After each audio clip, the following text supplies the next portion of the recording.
Welcome back to the English language lab. I am Rovendra और आज मैं आपको सिंपल पास्ट के उन नेक्स्ट 4 यूजेस के बारे में बताने वाला हूं जो मैंने इसके पिछले वीडियो में बताया था।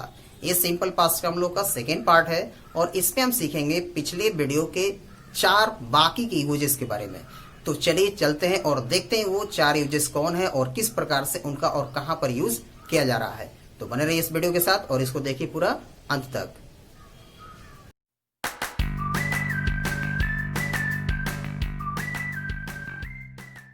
तो आइए बढ़ते हैं अपने इस टॉपिक की तरफ। यहाँ पर मैंने बोर्ड पर पहले से लिख दिया है जिससे आपको मुझे समझाने में आसानी हो और वीडियो भी लंबा ना हो। तो आइए देखते हैं। यहाँ पर सबसे पहले यहाँ पर देख रहे हैं कि इसका यूज है 5वां, यानी कि 5वें नंबर का यूज है। इसके 4 यूजेस मैंने आपको अपने पिछले वीडियो बता दिए थे। वो वीडियो आपको इस वीडियो के लास्ट में मिल जाएगा। अगर आप देखना चाहते हैं या फिर सीखना चाहते हैं तो आप उसको देख सकते हैं। यहाँ पर लिखा हुआ है यदि adverb of time today, this morning, evening, this week, month, year, recently या इस तरह के शब्द अगर दिए रहे तो ऐसे, यानी कि इस तरह के शब्द अगर किसी भी सेंटेंस में दिए रहते हैं तो वैसे सेंटेंसेस को हम लोग दोनों टेंस से बना सकते हैं। पहला तो हम लोग का सिंपल पास्ट जो टॉपिक चल रहा है वो, और दूसरा टेंस हम लोग का प्रेजेंट परफेक्ट टेंस, यानी हम उसे प्रेजेंट परफेक्ट के माध्यम से या फिर सिंपल टेंस के माध्यम से दोनों तरीके से बना सकते हैं। यह हमारा 100% राइट होगा। इस बात का बिल्कुल ध्यान रखें। यहाँ पर देखिए मैंने यहाँ पर 2 एग्जांपल्स दिए हैं। आई सा हिम टुडे, यहाँ पर टुडे वर्ड दिया हुआ है। यहाँ पर टुडे वर्ड दिया हुआ है, इसका मतलब हमारा ऊपर वाले जो कोटेशन है उसमें से एडवर्ब ऑफ टाइम यहाँ पर दिया हुआ है। तो यहाँ पर इसको क्या किया मैंने, राइट किया, यानी कि कौन सा टेंस है, simple past, subject plus B2 plus object. ये सिंपल पास्ट टेंस है, इसको ट्रांसलेट किया गया है। ये सेंटेंस हमारा बिल्कुल सही है।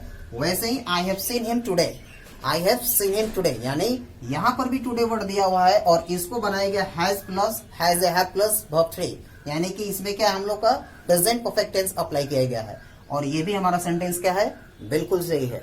तो आई होप कि आपको ये चीज समझ में आ गया कि अगर हमारा सेंटेंस, हमारे किसी भी सेंटेंस में इस तरह के एडवर्ब ऑफ टाइम अगर दिए रहते हैं तो उसे बनाने के लिए हम दोनों टेंसेस का यूज कर सकते हैं। वो दोनों ही स्थिति में सही होगा, वो चाहे सिंपल पास्ट टेंस यूज करें या आप प्रेजेंट परफेक्ट टेंस यूज करें।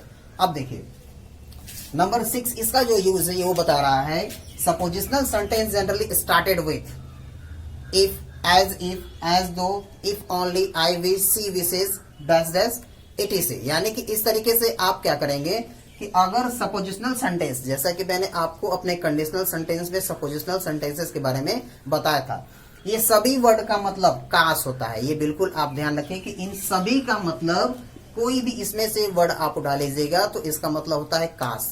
ठीक है। अब देखिए ये सपोजिशनल होता है, ये कल्पना मात्र करता है, यानी कि काल्पनिक दुनिया में हमें लेके जाता है। हम कल्पना मात्र वाले सेंटेंसेस के बारे में इससे बात करते हैं। तो अगर इसमें से कोई भी सेंटेंस इससे अगर स्टार्ट होता है, यानी सपोजिशनल सेंटेंस इन शब्दों से स्टार्ट होता है, तो आपको उसके साथ हमेशा सिंपल पास्ट टेंस का ही यूज करना है। ये बिल्कुल आपको ध्यान रखना है। जैसे यहाँ पर देखिए मैंने एग्जाम्पल लिखा है आई विश, सेंटेंस हमारा आई विश से स्टार्ट हो रहा है। इसको मैंने क्या किया है, सब्जेक्ट प्लस वर्ड, जैसा कि आपको बताया गया है कि हमेशा सपोजिशनल सेंटेंस में वर्ड शब्द का यूज किया जाता है। कितने लोग इसको वेयर पढ़ते हैं, इस बात का ध्यान रखें कि इसको वेयर नहीं पढ़ा जाता है, WERE, वेयर पढ़ा जाता है WHERE को, जबकि इसको हम लोग पढ़ते हैं वर्ड। तो यहाँ पर लिखा है I wish I were the CM of Bihar, काश मैं बिहार का मुख्यमंत्री होता। यह सपोजिशनल है, कल्पना हम कर रहे हैं सिर्फ। अब देखिए he talks as if he were my master, वो इस प्रकार बातें करता है मानो वह मेरा मास्टर हो। यानी ये भी क्या है, यहाँ पर वो मास्टर है नहीं, लेकिन हम ये कल्पना करके बता रहे हैं, यानी उसके बात करने के बिहेव के तरीके के हिसाब से। तो ये था हम लोग को 5 नंबर और 6 नंबर। ये बिल्कुल आपको ध्यान रखना है कि अगर ये सब वर्ड रहे तो आपको हमेशा प्रेजेंट टेंस, यानी कि प्रेजेंट परफेक्ट टेंस या सिंपल पास्ट टेंस, आप दोनों में से कोई भी यूज कर सकते हैं। और ये सब अगर वर्ड से अगर सेंटेंस आपका स्टार्ट होता है तो उसके बाद आपको हमेशा सिंपल पास्ट टेंस का ही यूज करना है। तो ये तो 5 और 6। चलिए इसके और बाकी हम 2 यूज देखते हैं। अब आइए हम बढ़ते हैं इसके नेक्स्ट यूज की तरफ। इसमें 7 नंबर यूज बता रहा है कि कंडीशन एक्सप्रेस करने वाले सेंटेंस के इफ क्लाउज में, अगर आपको इफ क्लाउज की जानकारी नहीं होगी तो आप मेरे कंडीशनल सेंटेंस के वीडियोस को देखिए, आपको वहां पर फुल जानकारी कंडीशनल सेंटेंस के बारे में मिल जाएगा और किसे इफ क्लाउज कहा जाता है ये भी आपको पूरी तरीके से जानकारी हो जाएगी। तो आप उस चीज को देख लीजिए। चलिए मैं इसमें आपको बताता हूं।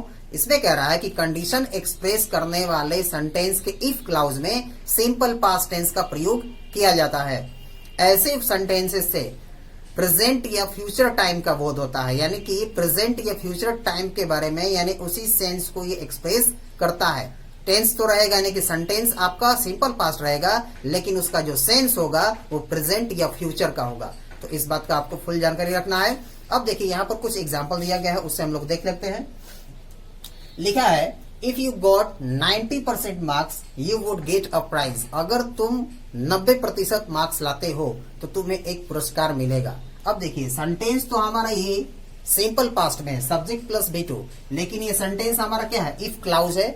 इफ क्लाउज में बताता हूं कि इफ से सेंटेंस, यानी कि इफ वर्ड से स्टार्ट होने वाले सेंटेंसेस को ही हम लोग इफ क्लाउज कहते हैं।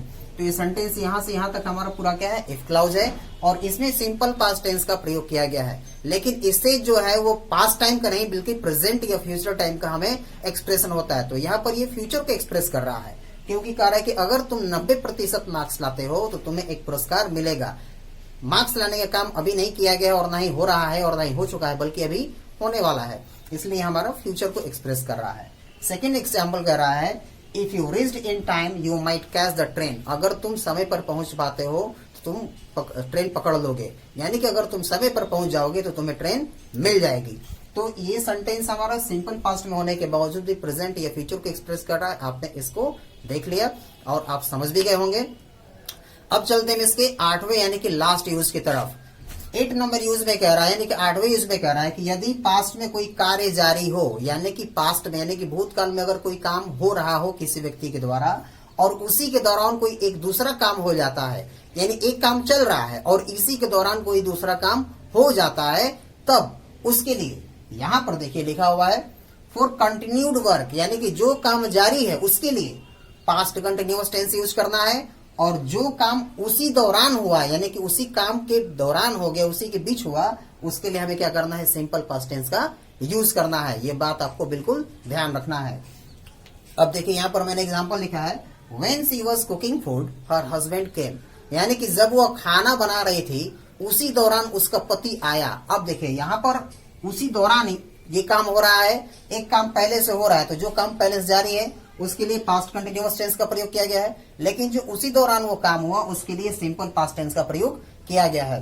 वैसे ही while he was watering the plants an insect bite him, यानी जब वो पानी पटा रहा था उसी दौरान उसे क्या कर दिया, एक कीड़े ने काट लिया, यानी कि एक काम जारी था और उसी दौरान एक दूसरा काम हो गया। तो यहाँ पर भी सिंपल पास्ट और यहाँ पर पास्ट कंटिन्यूअस टेंस का प्रयोग किया जा रहा है। तो फ्रेंड्स आई होप कि आप लोगों को ये मेरे द्वारा दी गई जानकारी अच्छी लगी होगी।